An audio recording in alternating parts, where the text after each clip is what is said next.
Welcome to the Learning Storyteller, where stories spark curiosity. नमस्कार दोस्तों, स्वागत है आपका दी लर्निंग स्टोरी टेलर में। आज हम लेकर आए हैं कहानी का भाग 24, गांव की सामाजिक विडंबनाएं। एक ऐसा गांव जहां बाहर से सब कुछ शांत और संस्कारी दिखाई देता है, लेकिन अंदर ही अंदर कई सच्चाइयां छिपी हुई हैं। क्या परंपरा के नाम पर होने वाला अन्याय कभी खत्म होगा? क्या सच बोलने वाले लोगों की आवाज सुनी जाएगी? आइए सुनते हैं एक ऐसी कहानी जो गांव की असलियत को उजागर करती है और हमें सोचने पर मजबूर करती है। तो चलिए शुरू करते हैं आज की कहानी, गांव की सामाजिक विडंबनाएं। भाग 24, गांव की सामाजिक विडंबनाएं। शिवपालगंज का गांव बाहर से जितना शांत दिखता था, भीतर से उतना ही उलझनों से भरा था।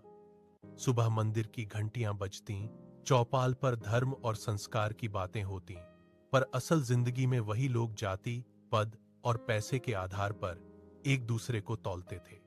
रंगनाथ जब शहर से लौटकर गांव आया तो उसने देखा कि यहां न्याय की बातें करने वाले ही सबसे पहले भेदभाव करते हैं। गरीब किसान की समस्या सुनने वाला कोई नहीं, लेकिन रसूखदार परिवार के छोटे से विवाद पर भी पंचायत तुरंत बैठ जाती। गांव में शिक्षा का प्रचार तो खूब था, पर लड़कियों की पढ़ाई को आज भी फिजूल खर्च कहा जाता। पंचायत की बैठकों में बड़े बड़े भाषण होते, लेकिन फैसले अक्सर ताकतवर लोगों के पक्ष में झुक जाते।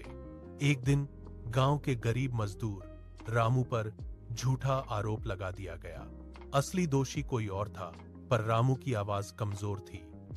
रंगनाथ ने जब सच्चाई सामने लाने की कोशिश की तो कुछ लोगों ने उसे बाहरी कहकर चुप कराने की कोशिश की। धीरे धीरे गांव के कुछ युवा रंगनाथ के साथ खड़े हुए। उन्होंने सवाल पूछना शुरू किया। पंचायत में पहली बार किसी ने खुलेआम कहा, सिर्फ परंपरा का नाम लेकर अन्याय को सही नहीं ठहराया जा सकता। यह सुनकर कई बुजुर्ग असहज हो उठे, पर बदलाव की हवा चल पड़ी थी। रामू को आखिरकार न्याय मिला। गांव की सामाजिक विडंबनाएं पूरी तरह खत्म तो नहीं हुई, लेकिन एक दरार जरूर पड़ गई उस सोच में जो वर्षों से बिना सवाल किए चली आ रही थी। नैतिक शिक्षा। अन्याय के खिलाफ आवाज उठाना ही बदलाव की पहली सीढ़ी है। परंपरा का सम्मान जरूरी है, लेकिन आंख बंद करके नहीं। भाग 24। Thank you for watching the video. Please like, subscribe, and share.